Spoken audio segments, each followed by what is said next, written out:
These enormous birds are storks, called the Jabiru. They live in wetlands and eat fish that they hunt with that giant beak. There are no feathers on their neck and heads, just bare skin. Males and females look pretty much the same, at least to us, but somehow each one picks a favorite to mate with. Deciding who is cool probably has something to do with that red ring around their neck.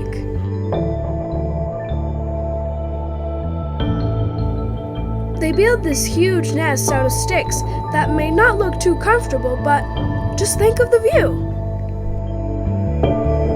Only 50 Jabirus live in Costa Rica, and their future does not look good.